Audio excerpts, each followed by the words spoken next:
नमस्कार दोस्तों, मैं Rakesh Sharma your mind opener channel से लगातार आपको दिल्ली बार एसोसिएशन 30 जारी के चुनावों से अपडेट देता हुआ और मैं बात कराता हूं आपकी डिफरेंट सेलिब्रिटीज से, कैंडिडेट से।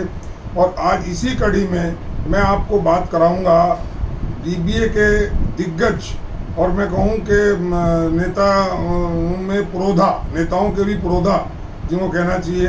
दिल्ली बार एसोसिएशन के प्रेसिडेंट रहे, Delhi high court bar association के प्रेसिडेंट रहे और अब फिर से बहुत ही ज़बरदस्त तरीके से एक्टिव रोल निभा रहे हैं डीबीए के इलेक्शंस में। मैं ऐसी शख्सियत से आपकी मुलाकात आज करा रहा हूं और कुछ जो सवालात आपके हैं वो मैं उनसे करूंगा। मैं मिला रहा हूं आपको श्री एडवोकेट राजीव खोसला जी से। राजीव खोसला जी किसी परिचय के मोहताज नहीं है, आप सब लोग उनको बहुत अच्छी तरह जानते हैं। बहुत अच्छी तरह उनके कार्यशैली को आपने देखा है, बहुत अच्छी तरह उनके अतीत को, उनके पास्ट को, उन्होंने क्या सेक्रीफाइस किया है एडवोकेट वेलफेयर के लिए और क्या वो कर रहे हैं सबके लिए। बिल्कुल पारदर्शी शीशे की तरह है और सबको पता है। फिर भी मैं उनसे कुछ ऐसी बात पूछूंगा जो आप उनसे पूछना चाह रहे थे। खोसला जी, आपका हमारे चैनल में बहुत बहुत स्वागत है। आप आए, अपना टाइम दिया। आप, मुझे पता है बहुत इलेक्शन के शेड्यूल में बड़ा बिजी हैं, फिर भी मैं सीधी सी आपसे एक बात पूछना चाहता हूं कि ये जो अब इलेक्शन चल रहा है 24/8 को, जैसा बताया गया कि इलेक्शन हो रहा है, इसके बारे में और जो ये एक्टिविटीज़ रही प्रेसिडेंट बार की, जो अब तक बार थी, हमारी एसोसिएशन थी, इसके बारे में आपके क्या विचार हैं? बहुत ज़्यादा करप्शन नहीं इस बार। मुझे दुख होता है कि इस बार में मैं बहुत दिन यहाँ रहा, हाई कोर्ट शिफ्ट हो गया, लेकिन बार तो हमारी अपनी है ना। इस बार इतनी करप्शन रही। एक बेंचन बार क्लब था हमारा, उसको मैंने और पुराने प्रधान जी हरिचंद जी थे, जब मैं सेक्रेटरी था, खाली कराया था। वो जो रेलवे स्टेशन 1908 से था, 1908 से बेंचन बार क्लब था, जिसमें लोगों के लिए, वकीलों के लिए खेलने के लिए, टेनिस खेलने के लिए बनाया गया था। वो केस हाई कोर्ट चला, उन्होंने कहा भी आप यूज़ तो करते नहीं हो, तो हमने कहा हम इसको, इसके बदले हमें एक और ज़मीन दी जाए जिसके अंदर वकीलों का क्लब हो। अफसोस कि अच्छा केस भी डाल दिया हमने ऑल्टरनेटिव लैंड के लिए। ये जो बार आई है, इन्होंने क्या किया, उसको कमर्शियल पार्किंग बना दी। कमर्शियल पार्किंग बना दी ट्रेडर्स के लिए। रोज़ से सुना यही है 10-11-12 लाख आ रहे हैं, 1 लाख रुपये जमा होता है बार के अंदर। मतलब बहुत अफसोस की बात है। अब कमेटी के लोग पैसा खाना शुरू कर दें। कमेटी बनती इसलिए है कि लोगों के फ़ायदे के लिए, वेलफेयर के लिए। कहीं से पैसा आता है तो उसको मेमोरेबल यूज़ करो, उसमें जो लोग कोरोना के अंदर बेचारे काफ़ी दुखी रहे हैं उनको दो। लेकिन अफसोस ये था, इन्होंने अपने लिए यूज़ करना शुरू कर दिया। दूसरा है कमर्शियल पार्किंग हर जगह। यहाँ बसें 2-4-5 बसें खड़ी होती शुरू से, लेकिन अब तो ये बस अड्डा बन गया। रात के टाइम भी यहाँ से इंटरस्टेट बस चलती है। ये जो मोरी गेट उसमें हमारी पार्किंग है जी। और वकीलों की गाड़ी खड़ी करने जगह नहीं है। ये पार्किंग मैंने ली थी, लीज ली थी कि कोर्ट के आसपास लोगों को जगह नहीं थी, वकीलों को जगह नहीं थी, तो इन्होंने उसको भी जाके बहुत कमर्शलाइज कर दिया। और वकीलों के लिए आज पार्किंग खड़ी करने जगह नहीं है। बड़ी बात यह है, कोर्ट के सामने चारों तरफ, देखिए बड़ा मुश्किल हो जाता है। हाई कोर्ट से हम आते हैं, मेरा चैम्बर भी यहाँ है। हाई कोर्ट से आई बैठ के 15 मिनट, उसके बाद यहाँ से लेके आधा घंटा सड़क पे 1 रो 2 रो 3 रो गाड़ी खड़ी हो रही हैं, तो बड़ा मुश्किल हो जाता है। तो ये सब जगह से पैसे इकट्ठे हो रहे हैं और इसी वजह से ये लोग अपना जो है चाहते थे कि इलेक्शन ना हो। कोर्ट में केस डाला गया, कोर्ट में डेटें दी गई, इनकी मर्जी से जोड़ डेट आई कह के कि हाँ साहब हम इस इलेक्शन को डेट कराएंगे। उसके बाद भी इन्होंने दोनों बार कोर्ट की अवहेलना की, कोर्ट का ऑर्डर नहीं माना। तो समझ नहीं आता ये बार कर क्या रही है। असली मुद्दे जो हैं उसको कुछ करती नहीं है। अभी तो लगता है 24 को हो जाएंगे, 24 अगस्त को जो डिक्लेयर है डेट। 24 को भी मुश्किल ये आ रही है जाके। अभी तक इन्होंने ईवीएम का इंतजाम नहीं किया। ईवीएम का इंतजाम बड़ा अच्छा होना चाहिए था। अगर इनको ईवीएम नहीं मिल रही थी, इनको चाहिए था हाई कोर्ट के अंदर एक पिटीशन डालते, 1 मिनट मिल जाती। रोहनी में मिली है, द्वारका मिली है, हर कोर्ट में, साकेत में मिली है, हाई कोर्ट मिलती है। तो जानबूझ के एक कोशिश की जा रही है कि ना मिले, ताकि क्यों उसमें मतलब क्या बैलेट से कुछ दोनों बार जो कमेटी हमारी इस बार थी, खासकर जिसमें प्रेसिडेंट सेक्रेटरी थे, दोनों बार इनके इलेक्शन के अंदर, पहली बार तो इलेक्शन ट्राइब्यूनल के अंदर, ट्राइब्यूनल ने ही इनका इलेक्शन सेटिस्फाई कर दिया था, गड़बड़ियाँ हुई थी। दूसरी बार भी इस बार क्या हुआ, बैलेट से इलेक्शन हुआ और उसके अंदर क्या किया उन्होंने, वोटें जो पड़ रही हैं जो वोटें यहाँ से पर्ची मिली थी, स्लिप मिली थी, वो कम मिली, और जब बॉक्स देखा गया बॉक्स में वो ज़्यादा थी। बहुत सारे 500-400 बैलेट बाहर पड़े हुए थे बाथरूम के पास। तो बहुत ज़्यादा बदमाशी, बहुत पहली बार ऐसा कभी हुआ नहीं था। 30 तारीख का बार का बड़ा नाम था, पर अफसोस है कि इन लोगों ने जो काम किए हैं नाम को बदनाम कर दिया। अभी भी अगर ये चाहते इलेक्शन टाइप पे हो, 2 बार कोर्ट की अवहेलना कर चुके हैं। उसके बाद 24 तारीख दी गई, उसके लिए कोई कोशिश नहीं की। 1 मिनट में बिल मिलती है पिटीशन हाईकोर्ट डालने से। तो पता नहीं क्या चाहते हैं, इलेक्शन पोस्टपोन चाहते हैं, क्या चाहते हैं, समझ नहीं आता। फिर एक बड़ी बात और हुई है, अपना एक बहुत नज़दीक आदमी HS कोहली है, जो खास, इनका बहुत खास है, उसको बना दिया चीफ इलेक्शन कमिश्नर। दोनों बार हाई कोर्ट के अंदर जब और कोर्ट को एक्सटेंड किया गया तो एक बहाना लिया गया, जानबूझ के बहाना, दोनों मिलके, बार ने भी और चीफ इलेक्शन कमिश्नर ने भी। और उसके बाद पहला इलेक्शन ऐसा है जिसके अंदर जो सेक्रेटरी इलेक्शन लड़ रहा है, प्रेसिडेंट उसको सपोर्ट कर रहा है। उन्होंने मिलके एक लिस्ट दी जाके, ऑब्जर्वर की, पोलिंग एजेंट की, पोलिंग ऑफिसर्स की, वो लिस्ट दे दी जाके, सब ये लिस्ट, ये लोग काम करेंगे, यही लोग स्लिप बांटेंगे, यही लोग पोलिंग ऑफिसर होंगे। आप देखिए, जब वो खुद इलेक्शन लड़ रहे हैं तो वो कौन होते हैं? ये काम इलेक्शन कमीशन का। तो इसमें मैं इंटरप्ट कर रहा हूँ कौशला जी, ये तो प्रेरोगेटिव जो है वो बार का ही होता है ना, एसोसिएशन का प्रेसिडेंट कमीशन का। हमारा जो कॉन्स्टिट्यूशन है जी, तो क्या हुआ, इलेक्शन कमीशन ही जो भी पोलिंग ऑफिसर होगा, ऑब्जर्वर होगा, जो स्लिप देंगे, नहीं, इलेक्शन कमिश्नर जो अपॉइंट होगा वो तो बार ही करेगी ना, करेगी। लेकिन कर दिया उसका अधिकार है। लेकिन ये वहाँ लिखा हुआ है कि इलेक्शन कमीशन जो आदमी होंगे न्यूट्रल होंगे। अब ये आपकी नजरों में न्यूट्रल नहीं है, हो सकता है उनकी नजरों में बिल्कुल सबसे बेस्ट वही है। आप ठीक कह रहे हैं, लेकिन एक आदमी का जब उनका सपोर्टर रहा हो, पिछला इलेक्शन जब उनका सेटिस्फाइड होने की बात आई थी, इलेक्शन ट्रिब्यूनल के अंदर केस चला, तो केस चलने के अंदर वो एक कोहली साहब हमारे संजीव नसीर प्रेसिडेंट के वकील थे, लेकिन मुद्दा मामला एक ही था, पूरा इलेक्शन सेटिस्फाइड करना था, पूरे इलेक्शन के अंदर सबका रोल एक ही था। तो उन्होंने पूरी कोशिश की कि जो बार की जो कमेटी बनी थी पिछली, इनका इलेक्शन सेटिस्फाइड ना हो, ट्रिब्यूनल वकील रहे।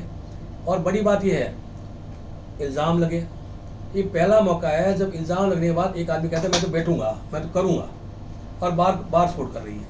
और सबसे बड़ी बात ये आती है, जब इलेक्शन कमीशन को नाम दे दिया उन्होंने, खुद कमेटी ने, जो इलेक्शन लड़ना चाहते हैं, जिनके 3-4 आदमी इलेक्शन लड़ रहे हैं, उन्होंने वो नाम दे रहे हैं, साहब ये लोग पोलिंग ऑफिसर होंगे, ये लोग अंदर से वोट डलवाएंगे, ये लोग बाहर खड़े होंगे। वो कौन होते हैं?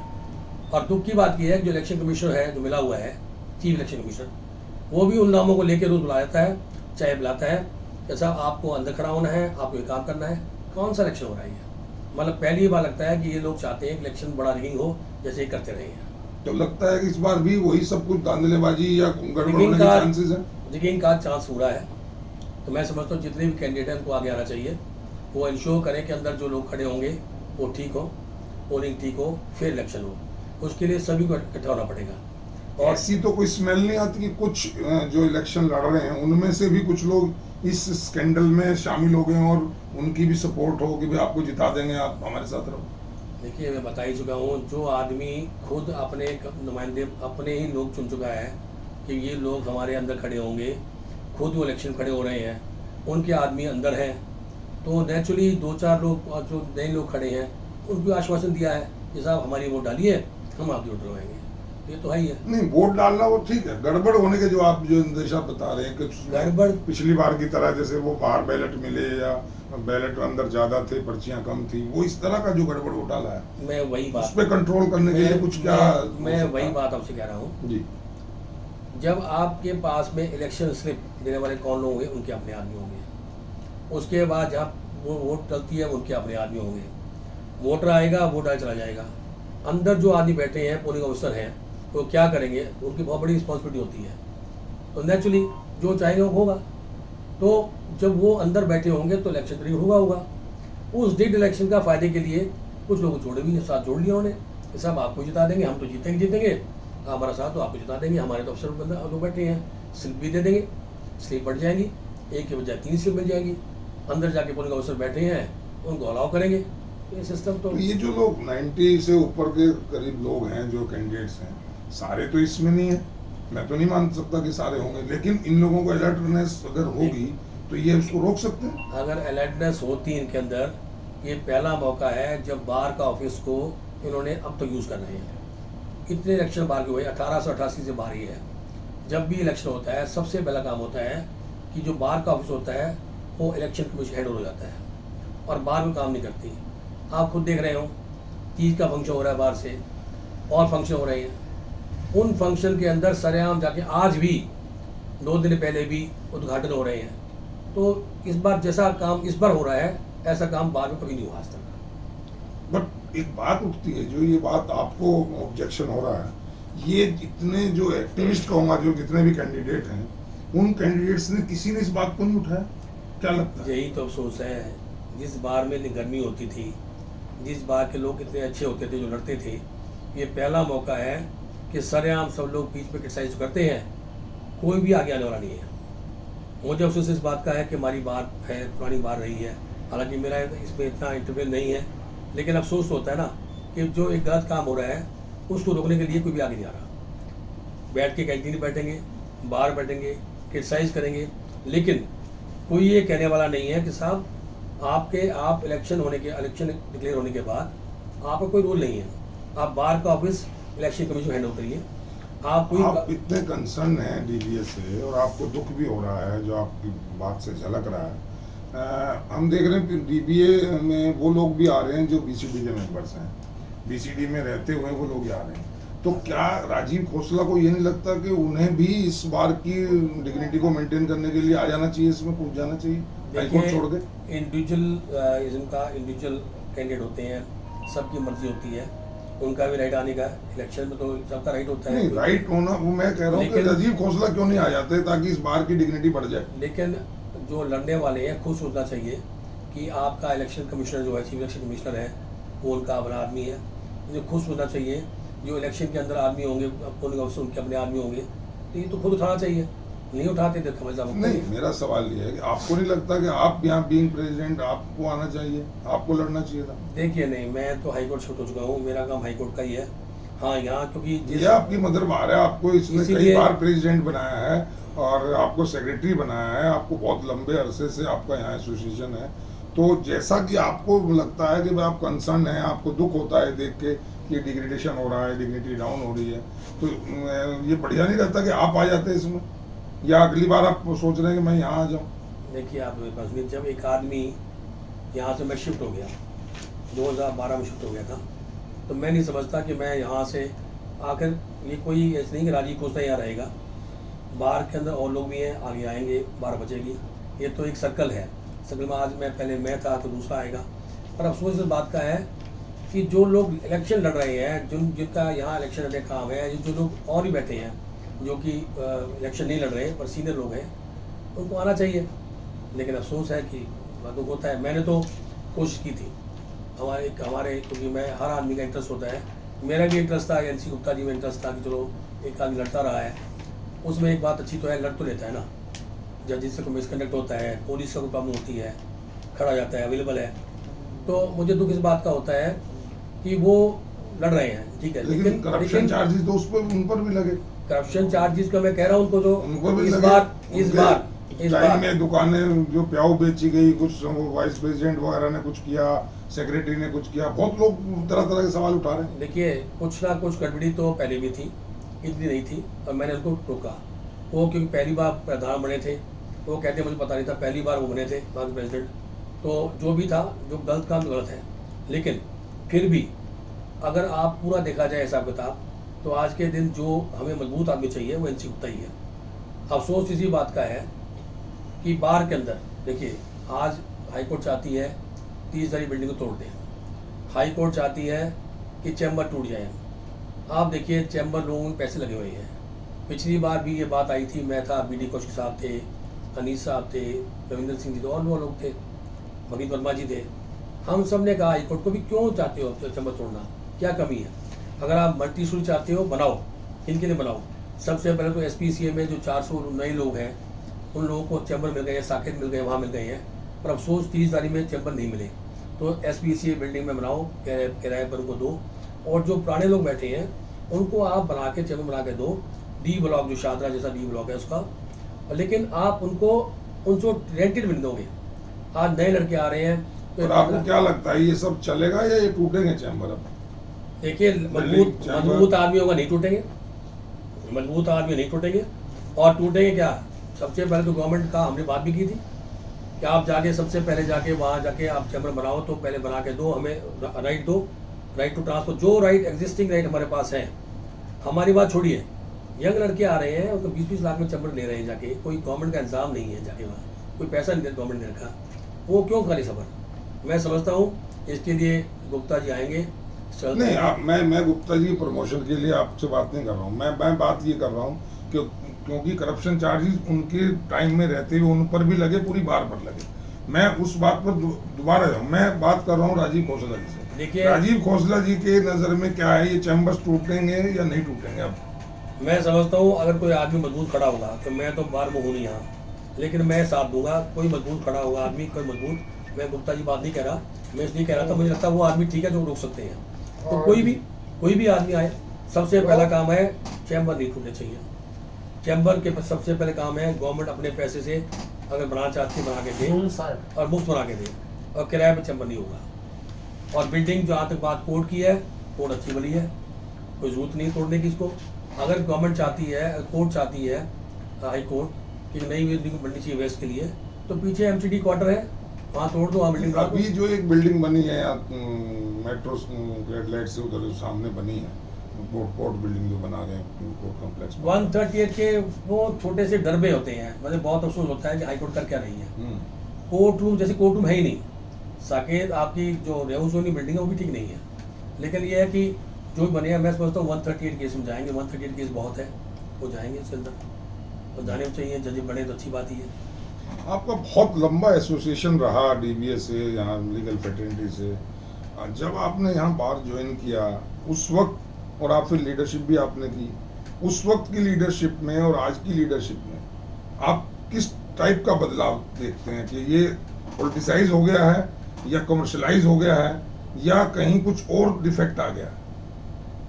दोनों काम हो गए, पॉलिटिकलाइज भी हो गया, कमर्शलाइज भी हो गया, और तीसरा काम है जजेस का मिसकनेक्ट बढ़ गया।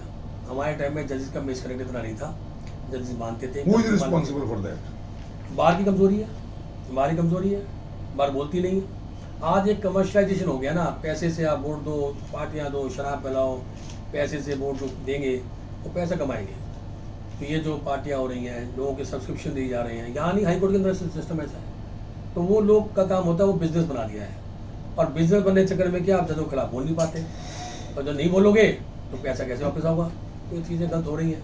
एक रीजन इसमें ये नहीं लगता कि जो नॉन प्रैक्टिशनर हैं, जो प्रैक्टिस में नहीं है, प्रैक्टिस नहीं कर रहे हैं, वो लोग नेतागिरी में ज़्यादा इंटरेस्ट है उनका, और वो पॉलिटिक्स करते हैं, नेतागिरी में पॉलिटिक्स करते हैं, और उन्हीं लोगों को बहुत ज़्यादा टैक्स भी आते हैं, लोगों को बहकाने के, लोगों को रिझाने के, लोगों को अपनी तरफ आकर्षित करने के बहुत सारे टैक्स हैं। तो इसके कहीं डिग्रेडेशन नहीं हो रहा हमारा? देखो, डिग्रेडेशन तो तब से हुआ है जब से हमने लॉ कॉलेजेस हमारे खोलने शुरू कर दिए हैं, जहाँ कि उसका तो कोई चेक ही नहीं है। दूसरा, लॉ एग्ज़ाम भी बहुत इजी है, तो वो तो हो ही रहा है। जहाँ तक बात आपकी है कि लोग आ रहे हैं, आज के दिन टीवी के अंदर और चीज़ों के अंदर इस माध्यम को, वकालत को एक बहुत बड़ा दिखाया जा रहा है, बहुत बड़ा की बहुत बड़ी चीज़ है, और सभी का अट्रैक्शन हो रहा है। बिजनेस के अंदर जो लोग बैठे हैं वो भी आना चाहते हैं, उनके बच्चे आ गए हैं, क्यों, उनका फ़ायदा होगा, कल कोई केस लड़ लेंगे। तो ये चीज़ हो रही है। बहुत से लोग ऐसे भी हैं जो बिज़नेस भी कर रहे हैं और प्रोफेशन में हैं, लेकिन वो तो रोकना पड़ेगा ना। और रोकने के लिए अभी हमारा कुछ कमज़ोरियाँ हमारी हैं। बार काउंसिल इंडिया कुछ टेस्ट कराए, एग्ज़ाम दे, अच्छे लोग अच्छे कॉलेजों को रखे, बहुत सारी चीज़ें ऐसी हैं। और जहाँ तक बात है कि कमर्शलाइजेशन, नेचुरली जो बिज़नेस में आदमी आएगा वो बार में बन जाता है, जब उसका अपना काम खराब होगा तो उससे कराता है। कई बातें हैं, बहुत चीज़ें हो रही हैं। अवेयरनेस बिटवीन दी मेंबर्स होनी चाहिए या अवेयरनेस इन द लीडरशिप होनी चाहिए? कहीं तो अवेयरनेस आनी चाहिए ना, कुछ ना कुछ तो। लीडरशिप अगर झुकती है, कंप्रोमाइजिंग नेचर में काम करती है, बिकॉज उनके खुद घर शीशे के बन जाते हैं, उनको पैसा दिखाई दे रहा है, तो वो पैसा कमाने के चक्कर में वो फिर सोचते हैं कि हम चुप रहें तो ज़्यादा। हमने तो कहा है कि इस बार में लोग जो ऑनेस्ट आदमी हो, ये जो बाहर जो कमर्शलाइजेशन बंद हो जाके, और मैं तो ये चाहता हूँ लोग उसको देख के वोट दें, ठीक ठाक करें सिस्टम को, लोग गाड़ियाँ अच्छी से पार्क हो जाएं, लोग के चैम्बर को ना टूटे, अगर चैम्बर टूटने चैम्बर से पहले चैम्बर दें, उसी आधार पे, जिस आधार पे हम चैम्बर बना रखे हैं, उसी राइट्स पे। और कोर्ट की बिल्डिंग के बारे में है तो वेस्ट बिल्डिंग की वहाँ बन सकती है, ये चीज़ें हैं। और 30 सारी बिल्डिंगों को तोड़ने दें। आखिर इस बिल्डिंग में क्या कमी है? अच्छी बड़ी बिल्डिंग है, अभी खर्चे हो रहे हैं, सब लोग रेनोवेशन हो रहा है। एक और काम बड़ा किया है इस कमेटी ने गलत किया। वो काम क्या किया इन्होंने? किया कि जो ऑलरेडी हॉल ब्लॉक्स रेनोवेटेड थे, इनॉग्रेटेड थे, इनॉग्रेशन हो चुका था, उन्हीं को रेनोवेशन के टाइम पे एक दोबारा नेम प्लेट लगा के ये बड़ी गलत बात हुई। एक आदमी ने इसको इनॉग्रेट कर दिया, उसके बाद आप उसके हटा के रेनोवेशन टाइम पे नाम बदल दो सिर्फ अपनी पट्टी लगाने, अपने प्लेट लगाने के लिए। गलत काम, कई गलत काम हुए हैं। इस कमेटी ये काम बहुत गलत रहा है। कोई ऐसा ब्लूप्रिंट आपके दिमाग में है जिससे ये सारा सिस्टम कुछ कहीं सुधार की तरफ चल पड़े?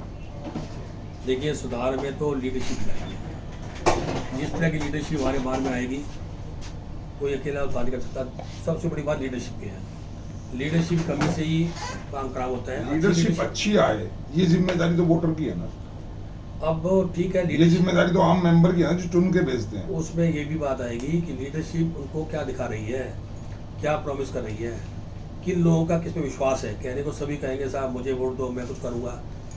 लोगों ने पीछे किसको देखा, किसका काम देखा, कौन खड़ा हुआ उनके लिए, ये सब बातें हैं जो देखनी पड़ेंगी। चलिए, मैं आपने बहुत अच्छी बातें बताई। मैं एक अपील आपसे कर रहा हूँ कि आप डीबीए के वोटर्स से कोई अपील करें कि वो किस टाइप से और किस तरीके के लीडर्स को चुने ताकि इस बार की डिग्निटी बढ़े। एशिया की सबसे बड़ी बार, मदर बार का इसको खिताब है। इस बार की इज्जत ऊंची उठे, ना कि डाउन हो, और इसकी जो प्रॉब्लम्स हैं वो सॉर्ट हों। तो इसके लिए जो जिम्मेदारी वोटर्स की है, आज 24 तक तो वोटर मालिक है, 24 के बाद वो जब अपनी वोट को दे देगा उसके बाद फिर लीडर जाने और लीडर्स का काम है। क्या अपील करना चाहेंगे आप वोटर? सिर्फ चार वोटर सुन रहा, सिर्फ 4 मुद्दे हैं। 4 मुद्दे हैं। जी। पहला मुद्दा ये है कि आपका जो लीडर आपके लिए खड़ा हो 24 घंटे के लिए, आपकी बात सुने, कभी आप फोन करें अवेलेबल हो। दूसरा मुद्दा ये है कि आपका ये जो चैम्बर्स का चक्कर चला हुआ है, ये चैम्बर छूटने नहीं चाहिए, कोर्ट जानी नहीं चाहिए, ये दूसरा मुद्दा है। तीसरा मुद्दा भी इसमें जुड़ा हुआ है कि करप्शन कम करें, और उसके साथ साथ ये भी है कि जो जजों का मिसकंडक्ट क्योंकि बहुत हो रहा है उसको रोकें, और पुलिस जाती करती है किस साथ जाके तो उसके साथ खड़े हो और पुलिस को उसको ठीक रहे उसका लेसन दें। हो सकता आपने कहा करप्शन कम करें, मतलब करें तो सही कम करें, लेकिन कम का मतलब ये समझते हैं करप्शन का, मैं ये नहीं कहता नो टॉलरेंस जोन नहीं, मिनिमाइज हो जाए। देखिए, मिनिमाइज मैं ये कहूँ कि एकदम सब खत्म हो जाएगी, क्योंकि आप जानते हैं कुछ यहाँ से कुछ कमेटी आती है 12-14 लोगों की आती है, 14 लोगों की आती है जी। अगर लाइक माइंडेड सभी लोग आएंगे करप्शन खत्म हो जाएगी। डिफिकल्टी क्या आती है, कमेटी चलती है लोगों से पूरे साल को सिलाती है। नहीं, लेकिन तो करप्शन जो लोगों का इंप्रेशन है कि कमेटी चलते प्रेसिडेंट और सेक्रेटरी से, कोई लेडी मेंबर एग्जीक्यूटिव या मेंबर एग्जीक्यूटिव या ज्वाइंट सेक्रेटरी चाहे कि मैं करप्शन कर लूं और प्रेसिडेंट उसके खिलाफ हो, तो मुझे नहीं लगता कर सकता। देखिए, ऐसा है कि हमारे टाइम में बात दूसरी थी। हमारे टाइम में था जब मैं प्रेसिडेंट सेक्रेटरी रहा था तो कमेटी चलती थी सिर्फ प्रेसिडेंट सेक्रेटरी से। अब कुछ मामला उल्टा हो गया है। अब जो कुछ लोग ऐसे आ गए बीच में आके कहते हैं हम भी कुछ, हमारी पोजीशन है, हमारी बात भी सुनो। नहीं, तो बात सुनना और करप्शन करना दोनों बहुत डिफरेंट चीज। करप्शन में तो मैंने कह दिया, करप्शन को देखिए, मैं बात कहता हूँ करप्शन में कम इसलिए कह रहा हूँ जाके कि जो बाहर बसें खड़ी होती हैं, खड़ी होती हैं, अब उसके 2 चीज़ें हैं। एक तो बाहर पैसा आना। अब बाहर में कितना पैसा आएगा नहीं आएगा, जाके किसको टेंडर दिया जाएगा, क्या होगा, ये सब बातें ऐसी होती हैं जो किसी एक आदमी नहीं होती जाके वहाँ। अब उसमें क्या है, कोई आदमी देता है सब, ये आदमी टेंडर, ये आदमी कॉन्ट्रैक्टर लेगा, ये आदमी कॉन्ट्रैक्टर बनेगा इसका, तो उसमें क्या है गड़बड़ी हो सकती है वो मैंने कहा। लेकिन क्या है, अगर आज बाहर में 1 लाख रुपया 2 लाख या 3 लाख आते हैं, अगर कोई बाहर के अंदर 10 या 15 लाख रुपया जमा कराता है, 20 लाख आता है, तो मैं समझता हूँ वो करप्शन खत्म कर रहा है। एग्जैक्ट। चलिए, बहुत बढ़िया बात कही राजीव खौसला जी ने, और आपने सुना इनको। तो दोस्तों, हमारा मकसद, चैनल का मकसद, योर माइंड ओपनर चैनल का मकसद और उद्देश्य यही है कि इस बार को अच्छे से लीडर्स आएँ इस बार में।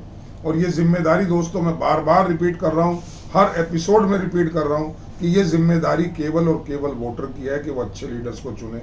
आप भूल जाइए कि आप किसी एक पर्टिकुलर कास्ट के हैं, पर्टिकुलर रिलीजन के हैं, पर्टिकुलर आपका कोई एरिया वाइज है, उस पर मत जाइए। आप केवल और केवल इस बार की भलाई के लिए, अपने फ्यूचर के लिए ऐसा कैंडिडेट देखिए जो आपके लिए काम कर सकता हो, जो जमीन से जुड़ा हो, जिसने आदमी ने आपके साथ कंधे से कंधा मिलाकर काम किया हो।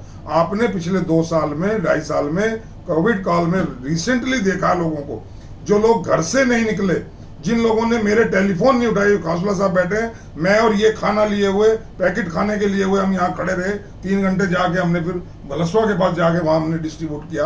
यहाँ कोई लोग बंटवाने वाले लोग नहीं मिले, वो आज दम भरते हैं कि हम दोबारा नेता चुनो, हमें ये करो, हमें वो करो। उनसे सावधान रहो दोस्तों। पहचान लो कि जो लोग घर से नहीं निकले, जिन्होंने आपकी फोन कॉल अटेंड नहीं की, वो आज किस दम पे आपके वेलफेयर के लिए आ रहे हैं। उनसे सावधान रहें, अपने दिमाग को खोलें, अपने दिमाग से सोचें, ताकि इस बार का भविष्य उज्जवल हो, डिग्निटी बढ़े, वकीलों की इज्जत सुरक्षित रहे। बस इसी अपील के साथ आज इतना ही। फिर मिलूंगा एक दूसरी शख्सियत के साथ। तब तक के लिए जय हिंद, जय भारत।